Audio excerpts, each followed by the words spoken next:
चलिए तो आज शुरू करते हैं हम लोग चौहान वंश के बारे में। चौहान वंश वो वंश जिसके बारे में अगर हम नहीं पढ़ते तो इतिहास पढ़ना ही बेकार है।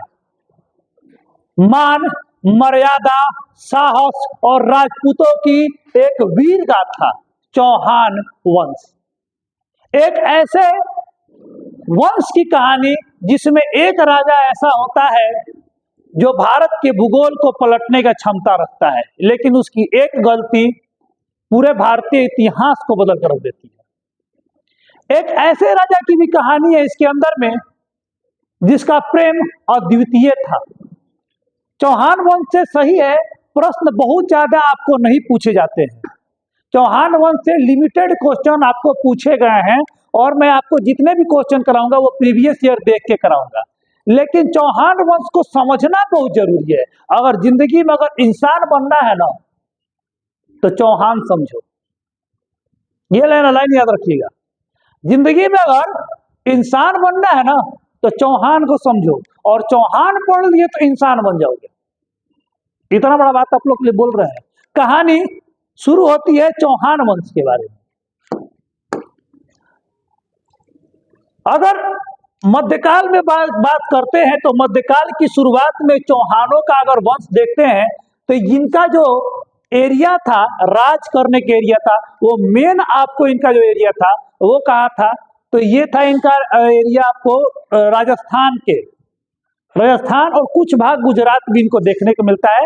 लेकिन चौहानों का जो मेन एरिया था मित्र वो कहाँ था हम लोग का, राजस्थान। तो एरिया से भी रिलेटेड क्वेश्चन पूछेगा, हम आगे भी बहुत सारा प्रश्न कराते जाएंगे।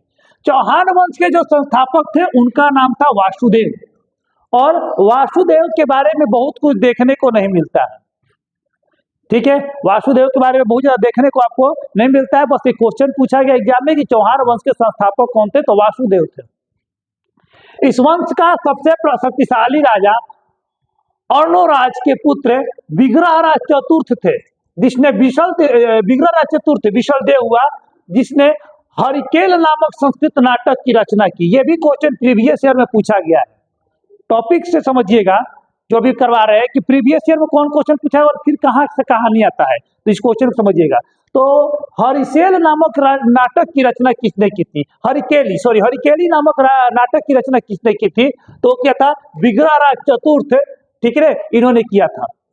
उसके बाद एक और क्वेश्चन आता है, 2.5 दिन का झोपड़ा नामक मस्जिद जो था वो विग्रहराज चतुर्थ द्वारा निर्मित एक विद्यालय था। सरस्वती मंदिर या विद्यालय दोनों भी मिलता है।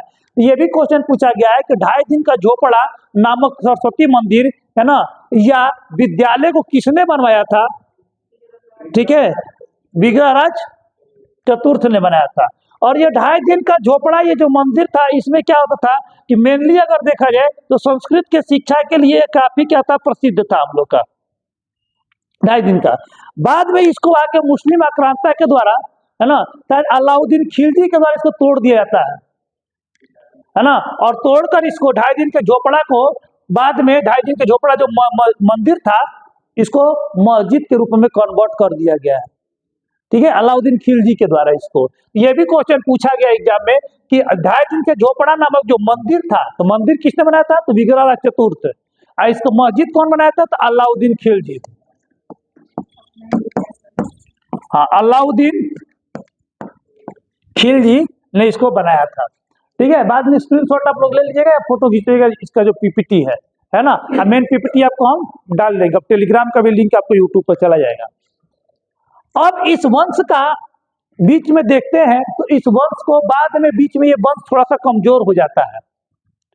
इस वंश के राजपूत राजा थे, बीच में थोड़ा सा कमजोर रहते हैं, और इस वंश का जो सबसे अंतिम राजा है उनका नाम था पृथ्वीराज तृतीय, जिनको हम लोग बोलते हैं पृथ्वीराज चौहान। पृथ्वीराज क्या बोलते हैं हम लोग, चौहान। ठीक है, पृथ्वीराज चौहान के बारे में अगर हम बात करते हैं तो ये एक ऐसे राजपूत शासक थे जिनके जीवन से बहुत कुछ सीखने को मिलता है। ठीक है, पृथ्वीराज चौहान जब जिनका पालन पोषण उनके ननिहाल में हुआ था। ठीक है, ये चंदेल शासक थे इनके ननिहाल के लोग, यहाँ पर उनका पालन पोषण होता है। धीरे जब ये थोड़ा सा बड़े होते हैं तो इनके बाबूजी फिर चौहान वंश के राजा बनते हैं, क्योंकि बहुत सारे भाई थे चौहान वंश में। इनकी जब बारी आती है, इनके बाबूजी जब बनते हैं राजा, तब ये क्या होते हैं कि चौहानों के जाते हैं महल में रहने के लिए, पृथ्वीराज चौहान। पृथ्वीराज चौहान के जन्म के विषय में कहानी ये मिलती है कि पृथ्वीराज चौहान का जब जन्म नहीं हो रहा था, तब इनके पिताजी, ठीक है, वो जाते हैं, एक मंदिर है चौहानों की जिसका नाम है शाकंभरी माता का मंदिर, ये आपको राजस्थान में मिलेगा। ठीक है, शाकंभरी माता का मंदिर राजस्थान में मिलेगा। और वहीं पर आपको एक जो झील है उसका नाम है आपको चिल्का झील, जो नमक का झील है। ज्योग्राफिकल से दृष्टिकोण से भी समझ लीजिए, हम आपके लिए कितना है, हाँ, खारे पानी का झील है, नमक वाला झील है, नमक वाला झील है। तो ऐसी कहानी आपको मिलती है शाकंभरी माता के द्वारा, इसे चिल्का झील के बारे में, कि जब माँ पार्वती उस एरिया पर प्रसन्न हुई थी, जो एरिया है जहाँ पर आपको चिल्का झील देखने को मिलता है, तो उस झील को उन्होंने चांदी का झील बना दिया था, खूब चांदी मिल रहा था। तो बाद में वहां पर लोग बहुत डर गए कि भाई बहुत ज्यादा चांदी रहेगा तो हमेशा कोई ना कोई लुटेरा आएगा, बाकी लोग को भी लूटेगा, यहाँ का चांदी तो निकालेगा ही निकालेगा, घर के लोग को भी मारेगा। तो उन्होंने माँ से प्रार्थना की कि माँ, ये चांदी का जो आपने वरदान दिया है, इस वरदान को आप वापस ले लीजिए। तो माँ शाकंभरी के आशीर्वाद से, ऐसा कहा गया है, ठीक है, वहां के बारे में बता रहे हैं बहुत, तो माँ शाकंभरी के आशीर्वाद से वो चांदी का जो तालाब था वो नमक के तालाब में कन्वर्ट हो जाता है। तो चिल्का झील की यही कहानी थी। और जो माँ शाकंभरी थी वो चौहानों की क्या थी कि कुल देवी थी। अब कहानी ये आता है कि जब पृथ्वीराज चौहान का जन्म नहीं हो रहा था, तब इनके माता पिता जाते हैं उस मंदिर में, तो उन्हें एक पंडित को बोलता है कि तुम्हारा बेटा, ठीक है, बहुत बड़ा सम्राट होगा और इतिहास बदल कर रख देगा, लेकिन इसका जीवन बहुत लंबा नहीं होगा। तो चलते हैं, अब शुरू करते हैं पृथ्वीराज चौहान के जीवन के बारे में। जब ये शुरुआती इनका जीवन जो होता है महलों में ही गुजरता है, लेकिन ये काफी वीर योद्धा थे पृथ्वीराज चौहान, ठीक है। और 12-13 वर्ष की आयु में ही ये इनका लक्षण दिखने लगा था। लक्षण तो इनका 1.5-2 वर्ष में दिख गया था कि ये केवल शब्द सुन करके बाण चला देते थे, जिसको बोला है कि अगर बोला जाता है कि भारतीय इतिहास में कोई ऐसा राजा जो कि शब्द वेदी बाण चलाता हो, तो बस एक रहा, पृथ्वीराज चौहान, ठीक है, उनके अलावे कोई और नहीं था। समझ में ना, पृथ्वीराज चौहान के अलावे कोई ऐसा नहीं था कि जो शब्द वेदी बाण चला दे। आया समझ में आप लोग को? तो पृथ्वीराज चौहान थे। पृथ्वीराज चौहान जैसे जैसे बड़े होते हैं तो इनका मन आखेट में लगने लगता है, और आखेट में लगते रहता है, इनका मन हमेशा आखेट में लगता है। कहानी आप लोग समझ में आ रहा है ना। इनका जब ये आखेट 12-13 वर्ष के होते हैं, 12 वर्ष के होते हैं, तो इनकी मुलाकात जो होती है, ठीक है, इनकी मुलाकात होती है एक लड़की से। उनका नाम क्या था? संयोगिता। संयोगिता से इनकी मुलाकात होती है जंगल में, और संयोगिता से जब इनकी मुलाकात होती है तो संयोगिता भी करीब करीब 10-12 वर्ष की थी, ये करीब करीब उस समय 12-13 वर्ष की ये भी थे, ज्यादा इन लोग के उम्र में अंतर नहीं था, ठीक है। और पृथ्वीराज चौहान का अगर जन्म देखते हैं हम लोग, तो ये हम लोग का जन्म इनका 1164-65 के अप्रोक्स में इनका जन्म हम लोग को देखने को मिलता है, ठीक है। 64-65 के अप्रोक्स में अलग अलग किताबों में अलग अलग चीज दिया गया है, और जन्म से संबंधित प्रश्न इनके नहीं पूछता है, ठीक है। तो अब संयोगिता से जब ये मिलते हैं तो संयोगिता वन में भटक जाती है। वो पूछते हैं संयोगिता से कि आप कौन? तो संयोगिता बताती है कि मैं, ठीक है, गढ़वाल शासक जयचंद की पुत्री संयोगिता की नौकरानी हूं, ठीक है। लेकिन ये पहचान जाते हैं कि इतना खूबसूरत नौकरानी नहीं होता है। ये उसको छोड़ के आते हैं राज के पास, और दिल में रहता है कि कभी ये हमसे मिले। ये संयोगिता के प्रेम में पड़ जाते हैं, लेकिन संयोगिता इनको मिलती नहीं है। संयोगिता अपना राजमहल में, ये अपने राजमहल में। जैसे ये 14 वर्ष के होते हैं, पृथ्वीराज चौहान के जो पिताजी होते हैं राजकाज छोड़कर चले जाते हैं, ये ले लेते हैं, क्या बोलते हैं, संन्यास ले लेते हैं।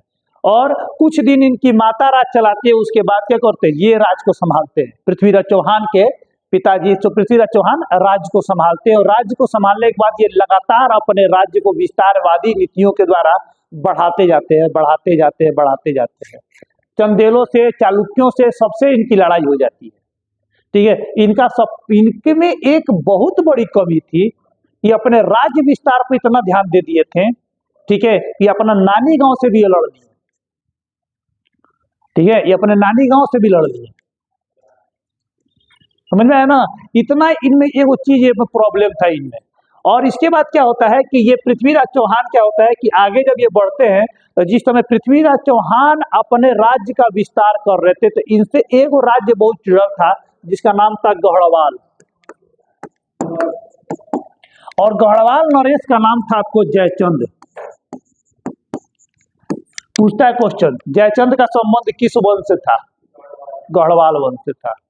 ठीक है, उसी राजस्थान गुजरात के एरिया में पड़ेगा आपको। ठीक है, ये पूरा इससे जुड़ल था। और उसी समय भारत के एरिया में और अफगानिस्तानी एरिया में अगर देखा जाए तो एक राजा का जो बहुल्य चल रहा था, एक राजा जो अपना बढ़ रहा था, उसका नाम था मोहम्मद गोरी। ठीक है, ये अफगानिस्तान का था, लुटेरा, अफगानिस्तान का लुटेरा था। और ये बड़े पैमाने पर क्या करता है कि लूट खसोट का कार्य अपना शुरू करता है और भारत पर भी आक्रमण करता है।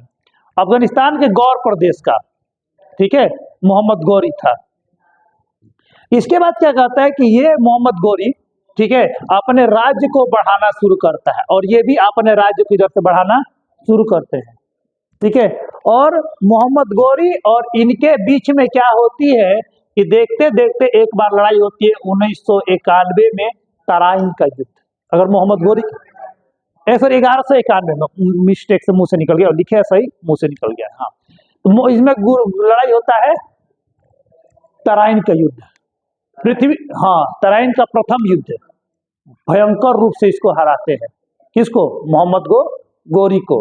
ठीक है, और मोहम्मद गोरी को एक आदमी और भी पहले हराया था, गुजरात का एक और शासक, जो पिछला बार जब स्पेशल गोरी पढ़ाए थे तो भीम द्वितीय ने हराया था। भीम द्वितीय। दुर्भाग्य का बात है कि भीम द्वितीय पर जब मोहम्मद गोरी ने आक्रमण किया था तब पृथ्वीराज चौहान उसका हेल्प नहीं करते। उनको करना चाहिए था, हेल्प ही नहीं करते हैं। केवल बड़ाई ही नहीं समझना है पृथ्वीराज चौहान का। यह पृथ्वीराज चौहान हेल्प नहीं करते हैं, भीम अकेले उसको हरा देता है। दूसरका बार जब इन पर आक्रमण करते हैं तो ये हरा देते हैं। किसको?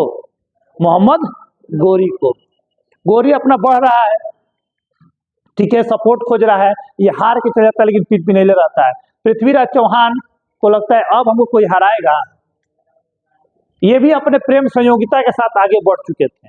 तो चलते थोड़ा सा फिर से फ्लैशबैक में चलते हैं और संयोगिता का और पृथ्वीराज चौहान के प्रेम संबंध को आगे देखते हैं कि इनका शादी कैसे हुआ था। ठीक है, तो होता यह है कि जो जयचंद था यानी कि इनके ससुर जी है ना, ये काफी इससे नाराज थे। ठीक है, अब होता है कि एक होता है चित्रकार। किनका चित्रकार? तो पृथ्वीराज चौहान के चित्रकार, ठीक है, जिनका नाम है पन्ना। पृथ्वीराज चौहान का चित्रकार था पन्ना, जो कि हूबहू आदमी का चित्र देख के बना देता था। ये घूमते घूमते जाता है। पृथ्वीराज चौहान के भी दिल में कहीं था कि भाई मेरा शादी तो हो रहा है, लेकिन राजनीतिक कारणों से बहुत सारे भी शादी किए थे, राज्य विस्तार था, लेकिन इनको संयोगिता का चेहरा इनके दिमाग में बसल था। संयोगिता कौन थी ये जानते नहीं थी। संयोगिता क्या बोली थी कि हम तो नौकर हैं, है ना। तो जब ये जाता है पन्ना और उनके राज्य में, संयोगिता के राज्य में, गढ़वाल राजा के पास, और उनसे उनका फोटो बनवाता है और बोलता है संयोगिता से कि आप एक प्रति मेरे पास रहने दीजिए क्योंकि आप बहुत खूबसूरत है ना, ये मेरे लिए नया तोहफा मेरे लिए होगा, है ना। तो बोलते हैं ठीक है। तो पूछती है संयोगिता कहाँ से आए हो? तो पन्ना बोलता है कि मैं पृथ्वीराज चौहान के राज्य से आया हूँ, मैं वहीं पर रहता हूँ। ठीक है, तो अभी इनके मन में मन था, क्योंकि संयोगिता जानती थी कि पृथ्वीराज चौहान कौन है। ठीक है, तो पृथ्वीराज चौहान कौन है जानती थी संयोगिता, और संयोगिता क्या करती है, पृथ्वीराज चौहान के पास अपना फोटो भिजवाती है। पृथ्वीराज चौहान जैसे वो फोटो देखते हैं उनको याद आ जाता है संयोगिता के बारे में। ठीक है, और संयोगिता के बारे में जैसे उनको याद आता है, ये संयोगिता को अपना खत भेजते हैं शादी के लिए। ठीक है, संयोगिता क्या भेजते हैं, अपना खत भेजते हैं शादी के लिए। पृथ्वीराज चौहान, संयोगिता मान जाती है, भैया सम्राट है कौन नहीं मानेगा। संयोगिता अपने पिताजी से विद्रोह कर देती है। जब गढ़वाल शासक जयचंद को मालूम चलता है कि संयोगिता विद्रोह कर रही है शादी करने के लिए, वो भी हमारे दुश्मन के साथ है, समझ में ना, तो गंगा जी के पास कोई नदी था, उसके पास ही किला था, उसमें क्या करते हैं, उसको बंद कर देते हैं संयोगिता को। लेकिन वहां से इनको बंद कर देते हैं और इसका क्या बोलते हैं कि स्वयंवर का ऐलान कर देते हैं। कौन? कौन? जयचंद। अरे समझ में ना? अब कहानी थोड़ा समझ लो तो थोड़ा सा अच्छा से बाकी आगे का टॉपिक आपको समझ में आएगा ये। ठीक है, तो जयचंद क्या करते हैं कि इसके साथ शादी का ऐलान कर देते हैं। संयोगिता देखती है, आते हैं उस नदी के किनारे पृथ्वीराज चौहान और संयोगिता को भगा ले जाते हैं। संयोगिता एक दासी का कपड़ा पहन के क्या होती है कि पृथ्वीराज चौहान के साथ भाग जाती है। और जयचंद का कहते हैं कि पूरा बेइज्जत करने के लिए सबको बुलाए थे, है ना, संयोगिता के स्वयंवर में सबको बुलाए थे, लेकिन पृथ्वीराज चौहान को नहीं बुलाए थे। और क्या कहते हैं कि पृथ्वीराज चौहान का एक हाथ जुड़ा हुआ प्रतिमा इसे बनवा दिया था जूता के सामने, और उसको बेइज्जत करने के चक्कर में था। तू क्या बेइज्जत करेगा, तो बेटिए पहले लेके वो भाग गया, है ना। संयोगिता और इनका विवाह हो जाता है। पृथ्वीराज चौहान का ये भाग के शादी कर लेते हैं। गढ़वाल शासक जो था हम लोग का जयचंद और खिसिया जाता है, रिलेशन जो बिगड़ना था और बिगड़ जाता है। और बहुत सारे पुस्तकों में ये लिखा गया है कि गढ़वाल शासक जयचंद जो था मोहम्मद गौरी का पूरा हेल्प करता है आने के लिए दूसरका युद्ध में। पहलका में तो खाली नक्शा दिया था, दूसरका में पूरा हेल्प करता है इसको। और पृथ्वीराज चौहान गलती क्या करते हैं, दूसरा बार हम लोग पढ़े कि तराइन का प्रथम युद्ध हम लोग आगे पढ़ेंगे, तो तराइन का प्रथम युद्ध जो आपको हुआ था 1191 में हुआ था, और दूसरा युद्ध कब हुआ था हम लोग का? हाँ, 92 में हुआ था। एक मिनट बस रुकिए। प्राचीन भारत,